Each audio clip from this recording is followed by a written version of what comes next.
This podcast may contain adult language, adult situations, spoilers, and some brief nudity, so parental guidance is suggested. We have such sights to show you. After about 5 minutes of this movie, you're gonna wish you had 10 beers. Human sacrifice, dogs and cats living together, mass hysteria. So, what would you little maniacs like to do first? Hi, I'm Chucky. Wanna play? Oh, well. La-di-da, la-di-da, la-la, yeah. Welcome back to the Cinema Recall Podcast. Hello, everyone, and welcome to this bonus episode of the Cinema Recall Podcast. I am the Vern. Thank you so very much for listening. So, on this episode, I am playing my guest spot on the Jacked Up Reviews podcast show. Cam Sully invited me on to talk about one of my favorite films of all time, Ridley Scott's 1982 sci-fi masterpiece, Blade Runner. And I was brought on with a bunch of other great people who I'm going to mention really quickly here. They involve Josh Henson from Action Movie Book Club, William Bernard from Future War Stories blog, Mike Insane and Gil Palmer from the Film Junkyard. So definitely a very cool thing. I love Blade Runner, so we got to talk about all things about Blade Runner. We talked about the video game, the different versions of Blade Runner, and I believe we even talked about other cyberpunk classics that were also written by Philip K. Dick, and it's a great show, so definitely check that out. I should let you all know that this episode is a collection of 4 or 5 different episodes over on the Jacked Up Reviews podcast. So if you want the full uncut versions, head on over to Jacked Up Reviews. I will post links in the show notes so you can hear the full unedited discussions. If you are a Patreon member, I will let you know this, that we do have a new episode coming to Patreon next week. I brought on my good buddy Heather Bassendale Walsh from the Buffy the Vampire Slayer podcast, Word of Hellmouth, over on Rabbit Hole Podcast, and her and I talked about the feature Baby Girl, and I believe the piano teacher as well. So that's going to be on Patreon next week. I should let you all know too that I was a recent guest over on the Lambcast over at the Large Association of Movie Blogs, and we were talking about my pick for Movie of the Month, Possession. It's a horror drama starring Sam Neill and Isabelle Adjani, and there was some really great conflict of opinions on that episode of Lambcast, so definitely check that out over at largeassmovieblogs.com. And then I'm also a guest over on That's the Bombio, hella rad movies from the 90s over on Rabbit Hole Podcast, and Jason Soto and I talk about the New Year's comedy anthology 4 Rooms. This is the one directed by Robert Rodriguez, Quentin Tarantino, Allison Anders, Alexander Rockwell. Very fun time. So that's over on rabbitholepodcast.com. Over on the YouTube, I was a guest on the Once Over with Kaylee show, talking about the film The Voyeurs. This one stars Sydney Sweeney, and that's all you really need to know. Sydney Sweeney, she looks great, and we talked about that film. I love being on the Once Over with Kaylee show. I have a lot of fun, and check it out. Anyways, folks, that's it. Love you all very much. Now let's get on to our conversation about Blade Runner, and I will talk with you all soon. Love you. Bye. Los Angeles, 2019. There was an escape from the off-world colonies. They slaughtered 20. The assignment? Track down 6 manufactured humans. He's the best man for the job. But he may die trying to prove it. Harrison Ford is the Blade Runner.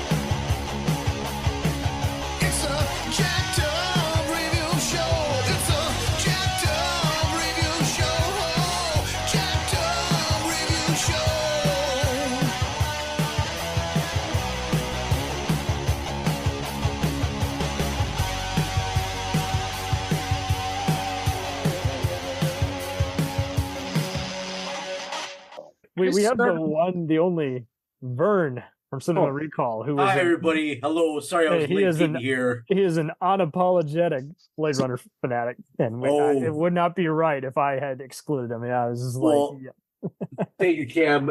I'm saying that right now while I hold my Blade Runner VHS. VHS, okay, wow. The old school at the original VHS version. Oh my goodness! I've seen all the different cuts of the movie.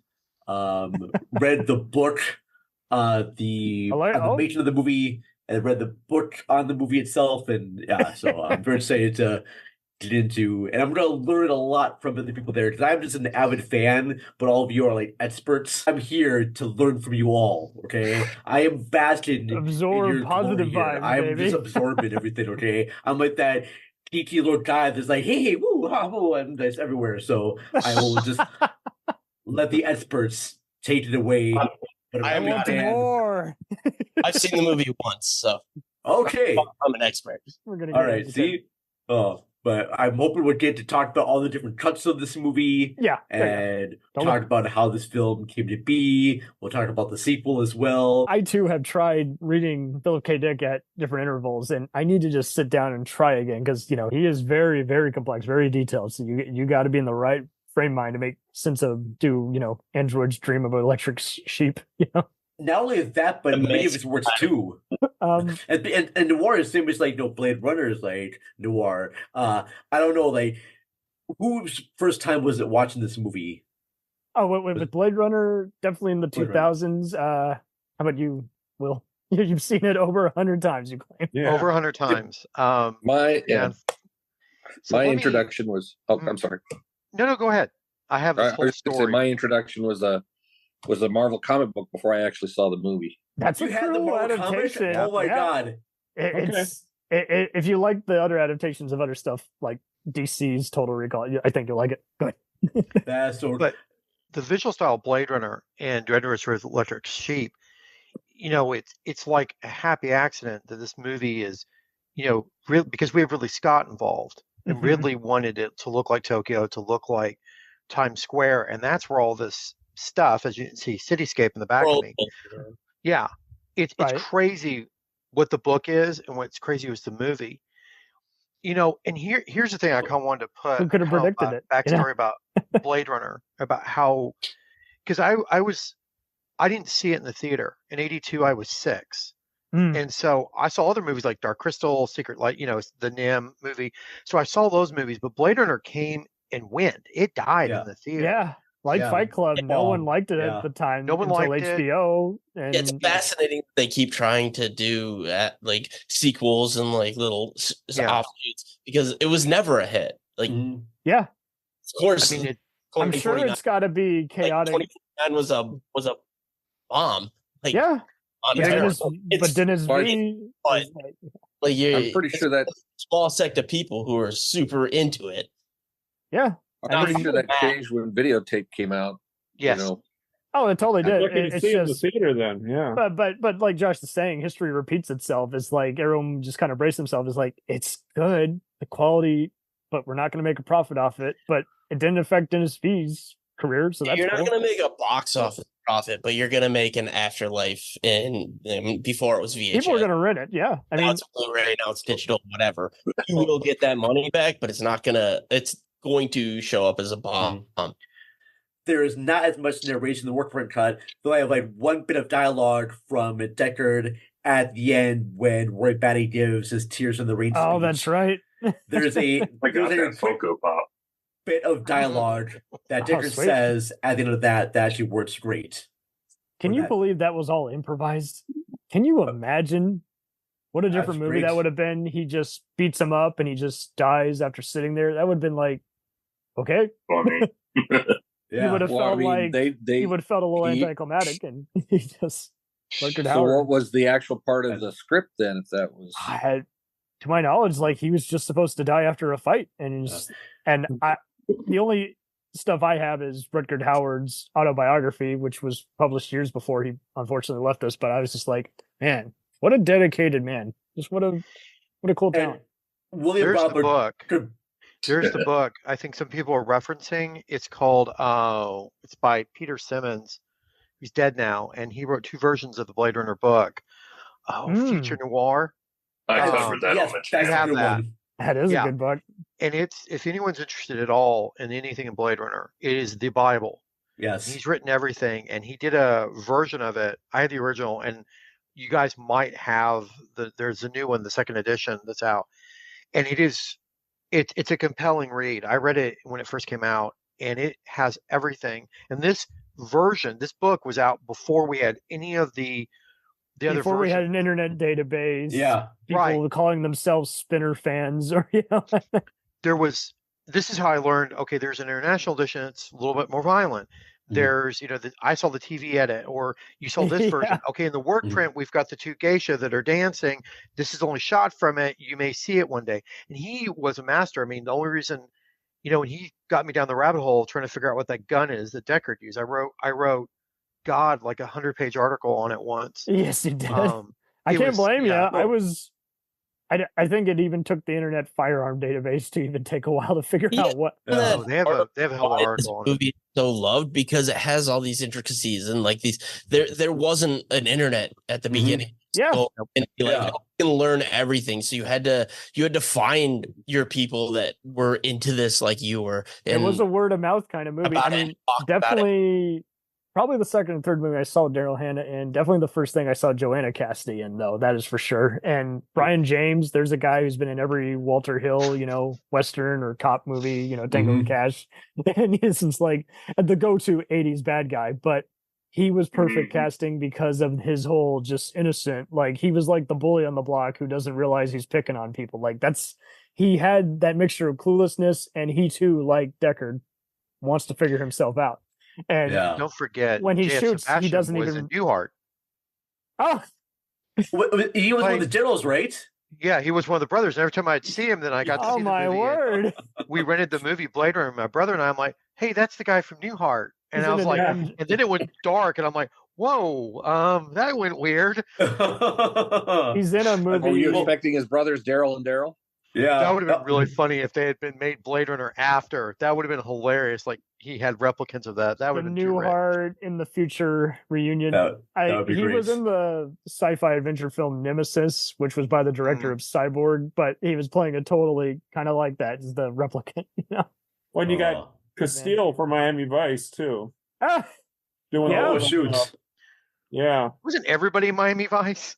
Yeah, Edward James Olmos was perfect casting. I'll never forget that perfect trivia where, he and Harrison were pros. Almost was all about, what can I bring to the scene? He's like, hey, since we don't have much to work with, I'm just in one scene.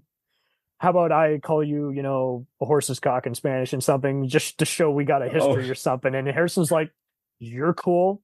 You do what you want to do. I'll play off of it. So that is awesome, especially considering how he and Sean Young weren't getting along, and Ridley is having to battle the execs trying to get the movie done on time and having electrical issues. It's just that's cool that there was still a good sense of rapport between everybody. And the fact that Harrison even wants to still talk about this movie, given how he doesn't necessarily want to talk about anything else, that's pretty cool. Yeah. That's true. It's very shocked that he was in the sequel as well, as being the fact they had so much difficulty making the movie. I mean, crews were quitting on Ridley Scott. The closest I've ever gotten is I met his stunt double, who now is kind of his digital stand-in, Mike Massa. And it's so funny. I met him years ago when I was editing Wiccas, and I was asking him info about Indiana Jones and everything. And lo and behold, it's on the tank from the horse. No.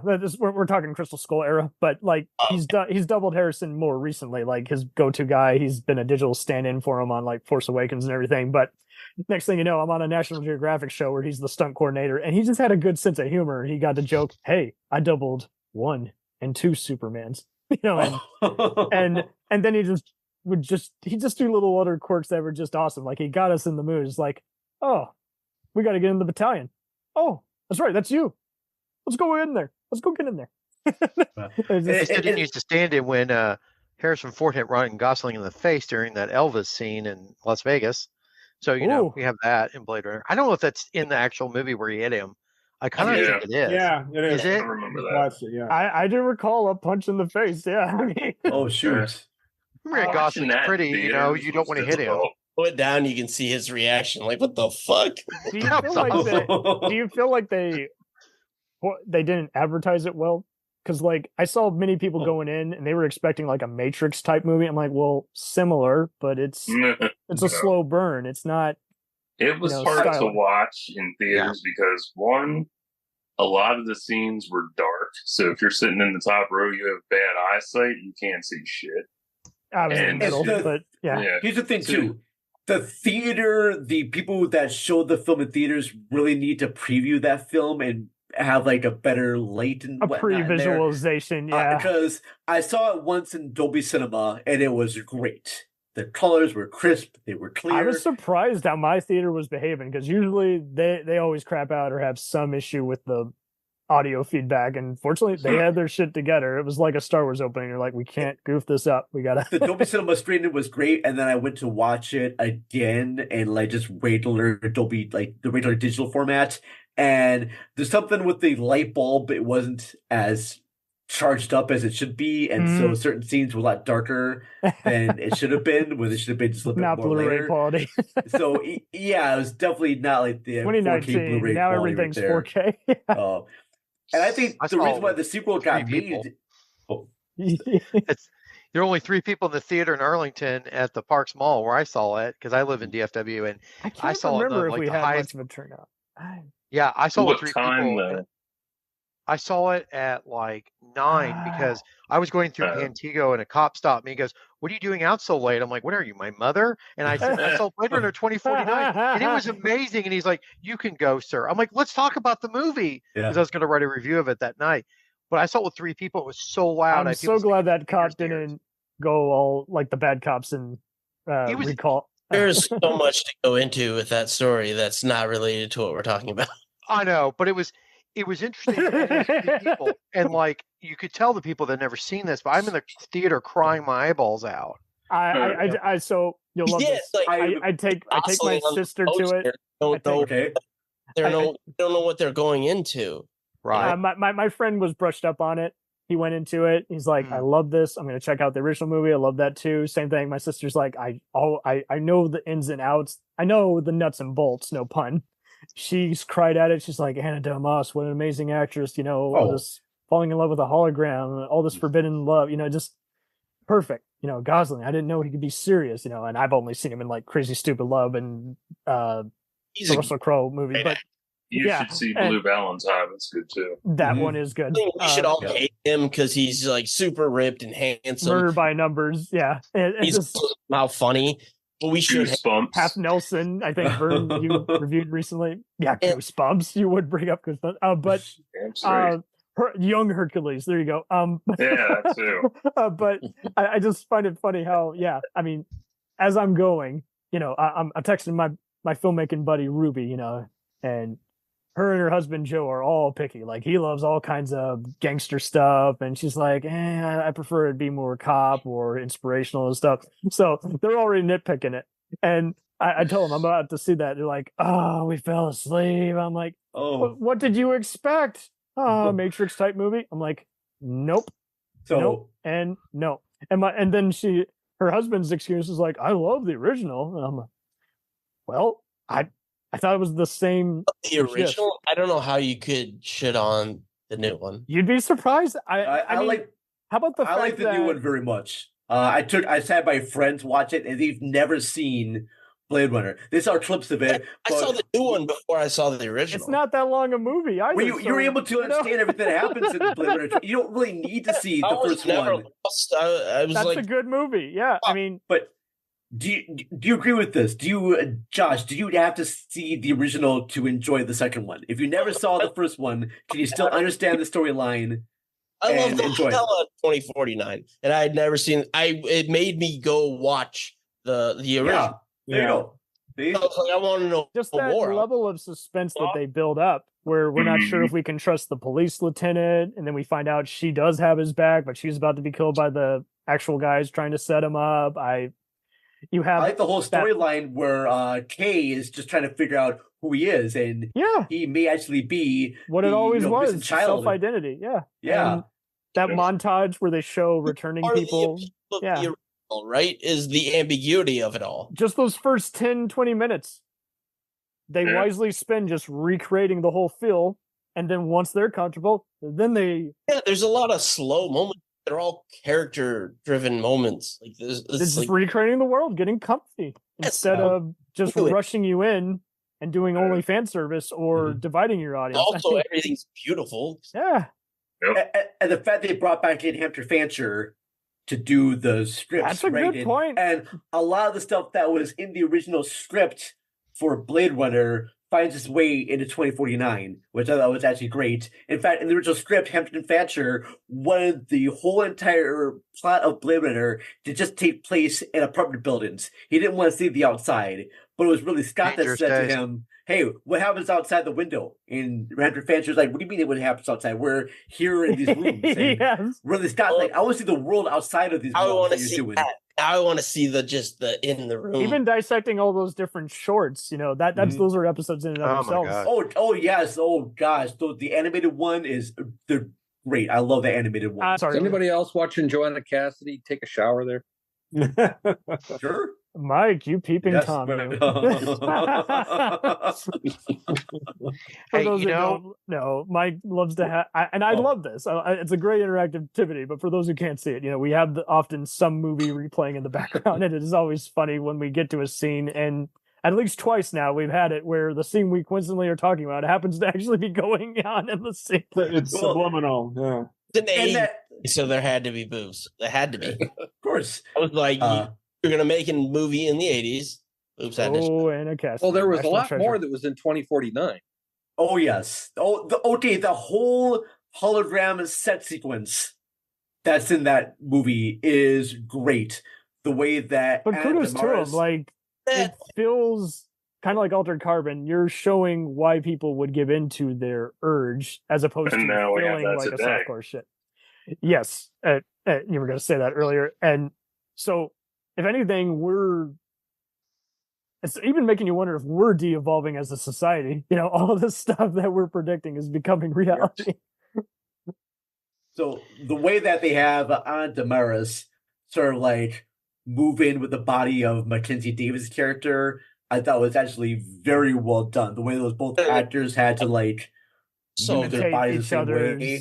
And made it match and everything too. I wish that we could have gotten an NC-17 version of that movie to see more what happens. There's of still them time. Actually being able to have sets in that sequence there. The way they're able to mate. Oh, that would just be brilliant. That was a real pain in the butt to film that. Nothing. Oh, I bet it would be. They filmed aliens having sex in Avatar, and that got PG-13. So anything's possible. Just make them aliens. They'll think about it. That's right. Oh man, that's a great shot of the gun. So I'm watching. I'm watching 2049 today, and I'm going, did I see this in the theater or on TV? And then my next thought was this implanted in my brain? Am I a replicant? The movie starts thinking like that. Yeah. Hey, much reachability, Mike, I got a question for you as a fellow Misty. Do you recognize the guy who played Tyrell? You were going to bring that up. From an MST? Tormented. I had a vague... Tormented. The doctor in Tormented is the doctor who I'd seen him. His eyes down.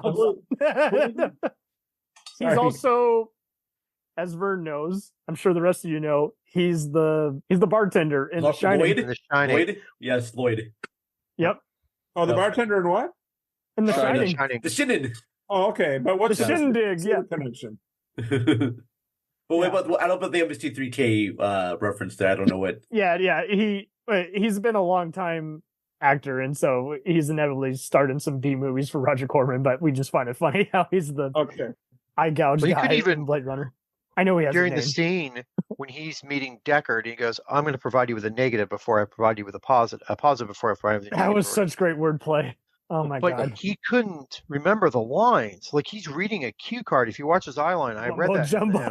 Oh, sure. Paul Simmons, not Peter. Paul Simmons. I had to remember. So, those government agent shows, they needed some kind of teleprompter or something, so they had cue cards up because you couldn't remember it. It's the same way they got the guy who played the cowboy in Mulholland Drive to do his lines with the cue cards because on the Lynch film. Yeah, the Lynch film. There's when the cowboy is interviewing Justin Theroux, he has to use a cue card because he does not remember his lines, and that's why he speaks very slowly and that way because he had a hard time remembering his lines. So that's funny the way that Joe Turkel did But the same kudos to thing. the editor. You don't Yeah. see that. Unlike when you see an actor and they're first getting comfy being an actor, you can kind of tell in that scene they're being prompted by the director off screen. Probably being scared. Well, they put the unicorn sequence in there, but unicorns are imaginary, so why would that be an implanted memory if it's not realistic, too? Well, later on, they talked about, in 2049, they talked about implanted or constructed memory. I thought that's kind of what I got a gist of it, too. It's kind of like you're not hungry. There's no right answer. There is no right answer. Never said it. They never. I hope they. But this is the difference between like a hackneyed word versus a work of art. We are still getting different variations on it versus we're arguing about it, and the screenwriters don't have a fucking answer. See, but to your point, hold on. Still arguing about it. There is no point in arguing about it. To Mike's point. Oh, there's a point in arguing about it. That's why we're here. There's no right answer. There is no right answer. But to Mike's earlier point, whatever you fucking believe. Okay, so with the unicorn, think of it as how you don't remember that you're hungry until you start smelling a stew. That's kind of what the unicorn thing. That's inviting him to kind of dream. That's what I took it as. Okay. That may not even be right at all, but that's okay. That's part of the guessing game. The unicorn goes into that version where Deckard is replicant. And that's why I like it for that storyline. And I like the fact that there's all the different versions of Blade Runner where I can see it as just being a detective story. That's why I like the narration because it just feels like a film noir detective story. And then if I watch the final cut, I'm watching a story about a man who's discovering that he probably is the thing that he's trying to hunt. And the theatrical version, he's trying to find empathy for these people that are hunting. But in the final cut, he finds out that he is the people that he's hunting. Bingo. And I like the fact that there's different ways of looking at this material and whatnot. That's the only one I've seen. I said that's the only cut I've seen. I still didn't think he was. Okay. There you go. All right. That's why maybe my overlying point is you can think whatever you want. You can take whatever you want the story. And that's why it's so great. Sure. Because you take any aspect or any thought process or coming about it in this angle or that angle, and you can come to a different answer than anybody sitting right next. I am curious. He could have dreamt the unicorn. He could have dreamt the unicorn. It wasn't necessarily a memory, too. Right. There's answers for every side of it. Yeah. But I thought that since either way, it's got its tracks covered, But here's the two: when Gav puts that unicorn down, it's supposed to represent that Gav knows about these members being implanted into Deckard's head, but he still let him go. He was there to actually kill Rachel, but he decided to let them go because Gav let him go. He wants to be like the next big Blade Runner. He wants to get that promotion and whatnot, and then he starts to discover feelings. Who knows? He may have met Pris, the pleasure model, before then. He thought, hey, you know what? Citrate are my thing. All right. Well, Gav had to get back to his Battlestar. I mean, he was going to take off, so we got to get back. He's got other jobs. It's right. And it is part of the Valverde universe. That's right.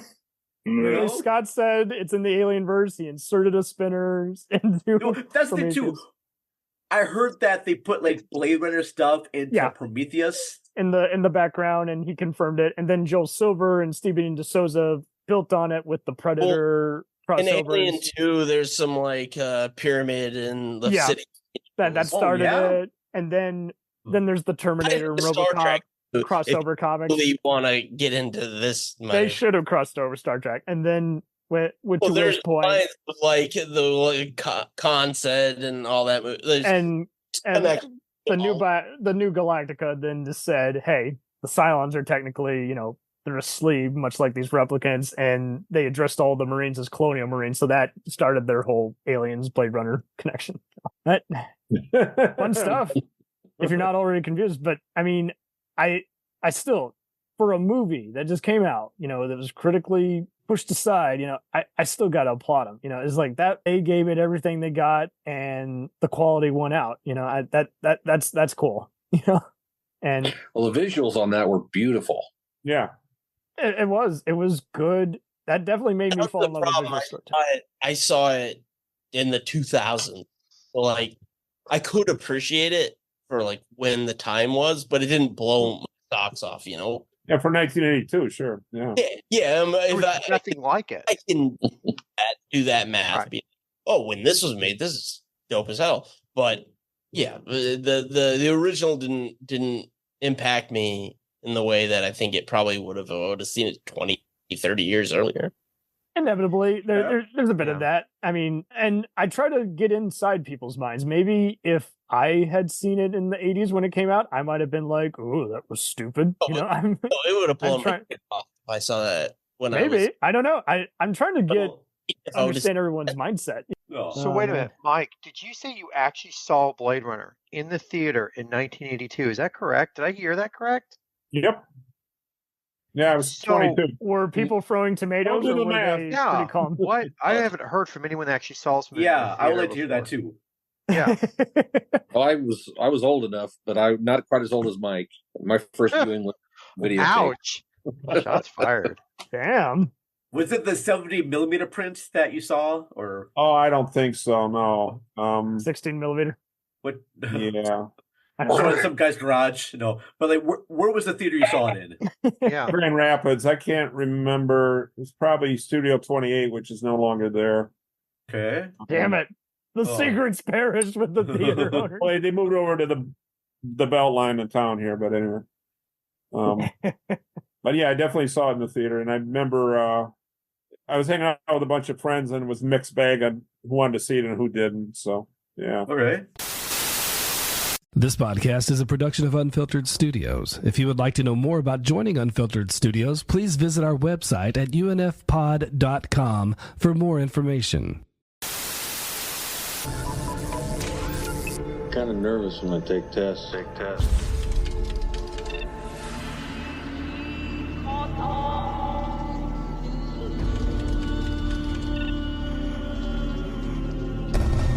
I've got 4 skin jobs walking the street.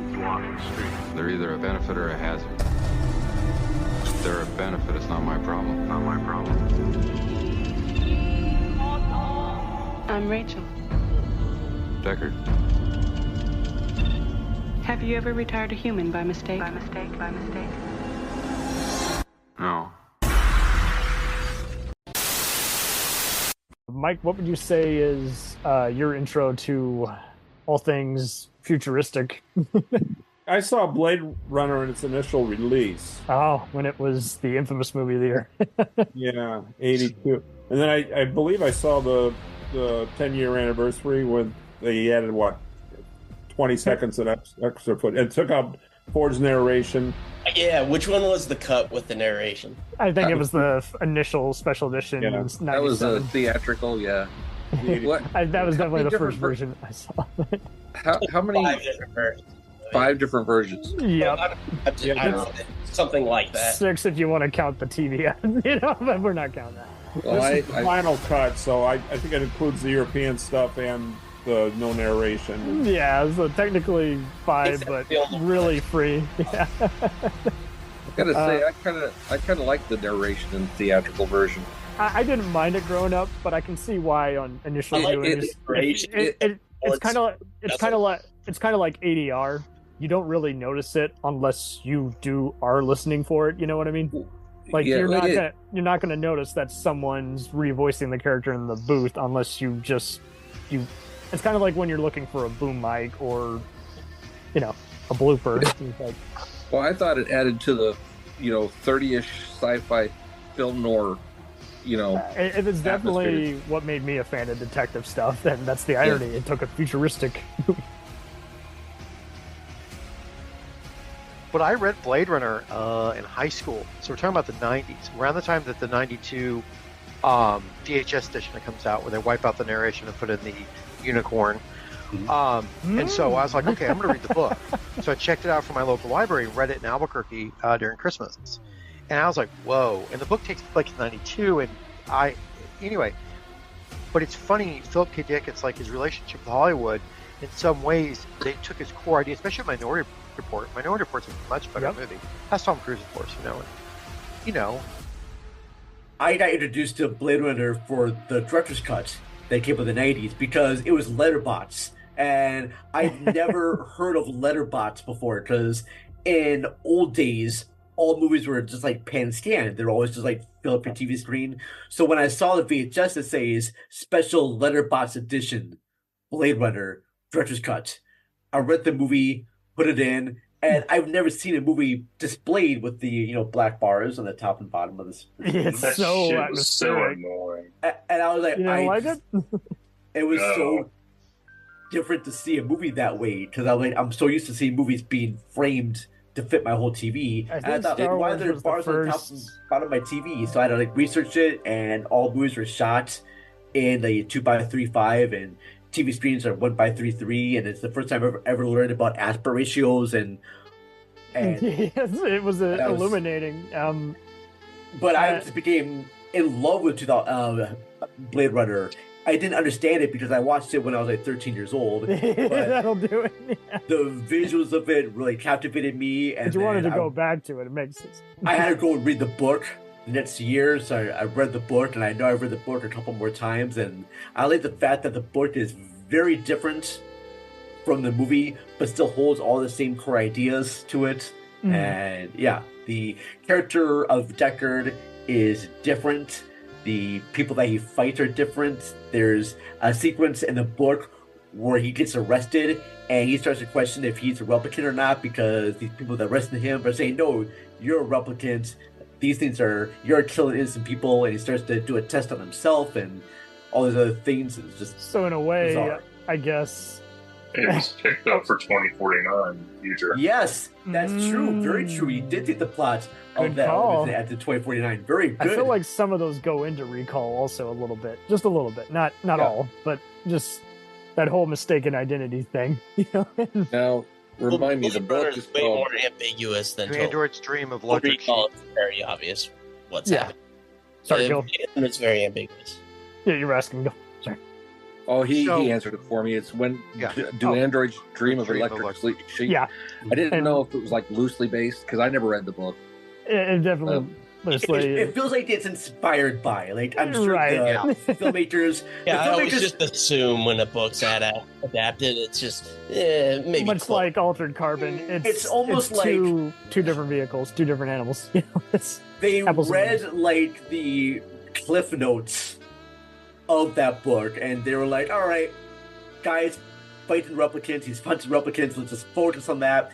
There are elements of the book. There's like this religion called like Mercer, where people log into this machine. Where Yes. they can download It's their web browser, basically. and they just download their moods, what they want their moods to be. But then this religion, there's this guy called Mercer, and he's I walking could up this upload in the hill, future. and he keeps getting hit with like rocks. And you dive into this machine, you're supposed to feel like he does, like getting hit by these rocks and whatnot, but you're feeling the praise of other people, and it's supposed to connect you with all these individuals. It's supposed to feel like one in each other, and that element was taken out of the movie. Would have been too much, I obvious guess. reasons. How do you put that in the visual? Like, how do you even portray How that? do I storyboard that? Yeah, like I would love to see someone try, but I have no idea how to do it. It started off with the whole VHS thing. People started talking about changing tapes over, and then it started to get more Yep. midnight showings. And then somebody found the original like work print version of the That's movie, right. Yeah. and they released that. And Warner Brothers were like, "Hey, this is some traction here. Let's get Ridley Scott involved, and we'll call it the director's cut." Even though he did not have any say or what That's happens to right. that I version. forgot about that. So they released it as the director's cut, even though it wasn't the official director's cut. And it was like probably one of the first like DVDs to be put out to DVDs when that system Yeah. came out, along with like Twister. And it was cryptic, and- dude. I would see people just vaguely reference it after seeing it initially. I'm like, I better go back and rewatch it and see what they're referencing exactly. What scene, what line of dialogue. That's how cryptic it was for just Yeah. one movie. You know? And then, based on that screening of the director's cut, that got to be more and more people got to see it and talk about it. And then it was in 2007 when it finally got the final cut, and Ridley Scott was able to go in there, and he was able to get Joanna Cassidy to come back and redo her scenes, because there's a big scene where Deckard is shooting at her character, and it's a stunt double, and they had to redo that sequence and put her face in there so it doesn't look all... It looks like actually her in that scene. So, gotcha. And I thought that to be... I don't think that's the only one I've ever seen. See, I've seen all 5 versions of the movie. I did not kind mind of like the narration. the T2 3D cut. They looked at all the movie blooper sites and they're like, okay, we're doing away with that. That will no longer be an existing complaint. I may be the only one that actually likes the narration in the theatrical cut. Gil The narration, I've only heard clips, and Harrison Ford seems so just phoning it. He hated it. Why He did not want to do it at all. Don't want to watch it because I don't that's just blame. funny. I don't blame them for doing it. It's just narration is often frowned upon. Harrison Ford hates doing anything ever. Like, well, so I know that. It's just that's rarity. I'm gonna validate you all. I mean, it's often frowned upon because it can be viewed as kind of a lazy writing device, but it's not. I get why they did that. They just felt they just had to do a little something. It was meant to that was an appeasement to the masses, right? I mean, I think so. The studio wanted it in there. Dumb to understand what's going on. We gotta just force feed it to them, but no. I think they were trying to just enhance the film noir feel for it. That would like make it's better all sense. Raymond Chandler type of thing. Yeah. Gotcha. I like that aspect of it. I just wish that dialogue was written a little bit better for their narration. So I liked when the work print cut, there is not as much narration in the work print cut, though I have like one bit of dialogue from Deckard at the end when Roy Batty gives his Tears in the Rain speech. Oh, that's right. There's a I got that Funko Pop. bit of dialogue that Deckard sweet. says at the end of that actually works great. Can you believe that was all improvised? Can you imagine what a different movie great. that would have been? He just beats him up and he just dies after sitting there. That would have been like, okay. Funny. He would have felt like he would have felt a little anticlimactic, and he just Rutger So Hauer. what was the actual part of the script then? If that was, To my knowledge, like he was just supposed to die after a fight, and the only stuff I have is Rutger Hauer's autobiography, which was published years before he unfortunately left us. But I was just like, man, what a dedicated man! What a cool talent. So what is the ultimate cut? Is it the original or the final? Oh, it's the final cut. I think the only one I've seen. But I still go back and forth because I'll tell you this really quickly. I love variations of all. Because I've watched the video game because I can't afford to actually play the video game, but I've watched the video game. So, and I liked watching the theatrical versions because it got the narration, and so does the sequel. So if I want to watch the Blade Runner video game, I'll watch the theatrical version of Blade Runner because it gets me into that mode of the narration. So the Blade Runner video game is a great sequel to the Blade Runner theatrical cut. But if I'm watching Blade Runner 2049, I gotta watch Blade Runner the final cuts first. Or I watch 2049. Because in that version, Deckard is a replicant, and I was thought in the theatrical version he's The Ridley not a Scott-esque version. And it is wild how Ridley Scott opened up the whole... Ford says he's a replicant, or at least got... No. Right? Ford doesn't think he's a replicant. He and screenwriter David Webb Peebles were like, he's a human, who has a robotic hand, and Scott.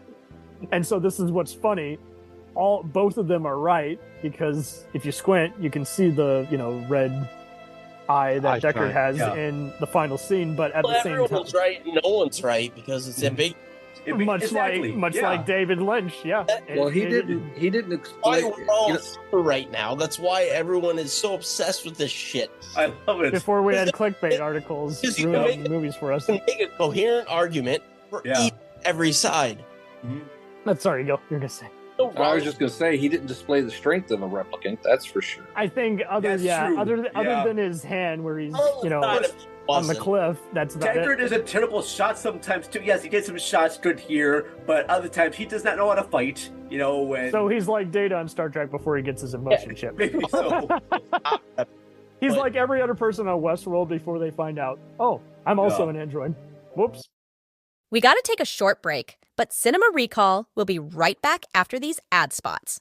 Every week on Real Spoilers, what we do is we take that week's big release on the weeks that we guess right, and we spoil it for you. So if you saw a movie and you want to talk about it with your friends, but maybe you don't have any friends, we can be your friends in podcast form. We'll talk about the movie in rich, vibrant detail, and it's kind of like a book club for movies. Yeah, we're just a bunch of movie nerds. Yeah, and so it's just a long-form conversation about the movie, going through its plot, talking about what worked, and a lot of times what didn't, and making fun of it when it doesn't work. And if you like the show, feel free to share it on your Facebook, social media, Twitter, verse thing stuff.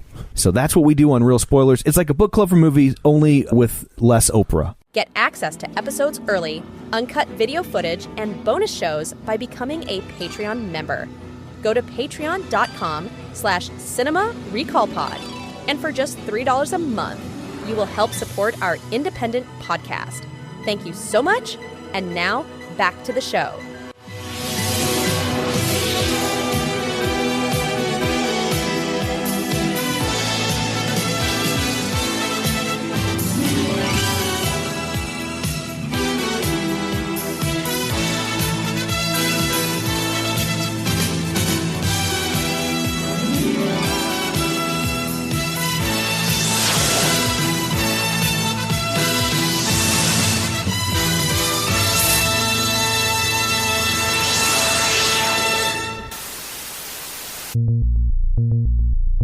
We mixed, we loaded, we edited. Sometimes we get so deep into conversation that we have separate segments worthy of their own place in the sun. Here is a reshuffled mini episode.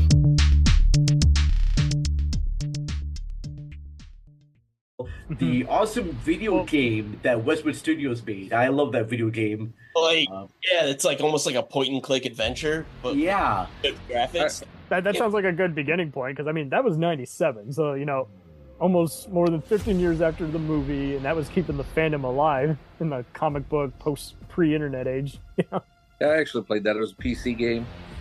And you played as like a different detective, I think, so it kind of expanded that kind of. It wasn't an RPG, but it was kind of like a world expansion kind of. Yeah, and we got to do the whole enhanced thing with the photograph or something. Oh, sweet. I think I remember that was part of the game. It was. And did it at least have more cantina scenes like Star Wars, or was it more just going around the streets? Oh, I haven't played it in 20 years. I couldn't say. It's set in the same year as the original Blade Runner is set. And you play a detective named Ray McCoy, and he's solving a mystery involving all these animals, these android animals that are being brutally killed. And it goes into these replicants who are killing them off and doing other things. He's trying to solve the mystery of this, and it brings back the original voice actors of Sean Yun and Joe Turkel are in this as well. And Westwood Studios, now this was at the beginning of when 3D video games was becoming a big thing. And what Westwood Studios did is that they applied a 2D approach to it as well. So it wasn't all 3D, it was a mixture of like 2D and 3D. And the set design for this game was very cool. The composer... It was set in 2019. Yeah, 2018. History repeats itself. It does sometimes. Someone was paying attention. Being the fact that the people who were making the game, like the composer of the game, could not get the original Vangelis score, he had to just learn it by ear. And it's a really great score. It's got some great atmosphere. But yeah, it's overall, it feels like you are in Blade Runner of the 80s game. So for yeah, it's very CD-ROM. That's great. It's like a Telltale game. Like yeah, the story was so rich and just. I always saw sometimes just some sites reselling it and everything, and I never got the chance. Unfortunately, was it like a typical CD-ROM where the actors would interact with you and it was kind of timed. Yeah, but not like a Red Alert type actors. Not beginning level. Okay. Not like FML, FMV. Yeah, Westwood Studios. I have not heard that name in forever. That was a big Vegas place, and I know Electronic Arts acquired it, I think. No free. Or no, they acquired it in '92, and then it stopped producing no free. That's what it was. But, yeah, as they're wont to do. Did you get to fly in the space cars? Yeah, you did. But you don't get to like fly the spinners. The spinners just teach you from location to location. So you just click on, I want to go to the Trial Corporation. And you just have a full transition. It's like a point-and-click adventure game. Like there's not a lot of, but it doesn't feel like it, you know. Okay. So you get to do like real detective work, and based on the clues you find and the way you interact with the suspects, it'll have a different ending. So you can play the game multiple times, and it'll have like different endings. So sweet. The people in the game that you interact with, they will change each gameplay. So at one gameplay, the replicants, and then other gameplays, they're not. So you don't know exactly what you'll get at the end when you there we solve go, the mystery. Man. Yeah, that's a hell of a game. I mean, I've tried reading the Scanner Darkly, and there's a lot of stuff going on in that. Because I was a big fan of that movie with Keanu Reeves, that Rose Grove animated movie. You beat me to the segue. But it's true. Yeah, trying to like understand Philip K. Dick's text in A Scanner Darkly is just a lot because he goes back and forth so much, and it's very complicated. It's a very difficult read to do. So I don't know if anyone's read that. It's kind of like Asimov, kind of in a way. He's got this premise, and you're just trying to make sense of it all. Because, like you say, you got to put your imagination to the test, and much like Lord of the Rings or Dune, you got to make sense of all the way the dialects and how everyone's talking. How did the animated movie for Scanner Darkly compare to the book? I like the animated movie very much because they took that plot and they made it more cohesive. They made it understandable. The book, there's just like a lot of stuff going on, and I just, in my mind, I could just not follow all the storylines that were going on in that book. The movie, I think Richard Linklater, and he got the honors of his daughters to make that movie. He wanted to be fair, and I think the movie does a good adaptation of the book because there's just so much stuff in that book, and the way that Linklater was able to streamline it into a cohesive storyline was actually very, very good. And I think they all pay homage and respect to Linklater in that one. So yeah, because that story is about Linklater, he did at his house where he had a whole bunch of people in that house experimenting with drugs and everything, and he was part of that lifestyle, and he wanted to create a story about how these people. He's got personal experience, so it's basically his exploits, video with his acting friends, reenacting it, and it forms that perfect cyberpunk trilogy with Keanu Reeves. And we're not talking The Matrix. We're talking, Johnny Mnemonic. For the game. Scanner Darkly. And then, have you guys seen Replicas? Yes. Really? Okay, perfect. So that one just flew under the radar. What about Soldier too? Soldier is another same deal. Yes, Soldier. So they're all in the same universe, huh? Yeah, basically. And but I mean, I truly recommend Replicas because Keanu was playing a straight face. Jeffrey Nachmanoff, who had worked on a lot of different thriller movies and TV, just had a really decent script of just a mad scientist realizing that this corporation is going to probably threaten his family. So they do a good job of just having some suspense. You don't know what he's going to do in that lab, and they reveal it when it needs to be revealed. But I mean, Mnemonic, same deal. I know, Vern, you love it uncut. When I kind of had a love-hate relationship with it growing up. I'm like, there's some cool ideas. It's kind of junky. But then I see the uncut, Japanese, German cut. I'm like, that's the version everyone should have seen. Now we know why everyone's shooting at him. Now totally different narration. the theatrical felt like a Total Recall knockoff. The uncut version definitely felt closer to Blade Runner and nowadays Altered Carbon. That whole, here's the city, here's where he lives. He's not a nice guy, but he doesn't mean anything ill will, but he's a career criminal, so the people he's doing business with, are going to try and kill him. But what would you do if you had all this info downloaded into your head? And what a cool catchphrase. Yeah. You gotta offload it, otherwise your brain is toast. Your head could literally explode. And I'm very curious, and I'm curious too when they made the black and white version of Giant Demonic. I think it was more recent, like it just was them testing out Blu-ray. Okay, I mean, why did they put the director's cut version of that into there? So I think they're still working on it, but they're working on. Okay, but you guys did mention some other cool points. I mean, Philip K. Dick, it's kind of like Outer Limits. It does make you wonder, why did it take a while for Hollywood to fall in love with his material? And make various that's things. with every director. It takes time because they bring out something new. And look at the time frame. 80s. Like it took years for William Gibson to be adapted to Amazon. Yeah, but it was the 80s too, and the 80s was focused on troops and trends. But still, yeah. A lot of it ahead of its time. Hollywood doesn't know how to adapt to certain things. Word. Let's use teenagers that are 30 years old.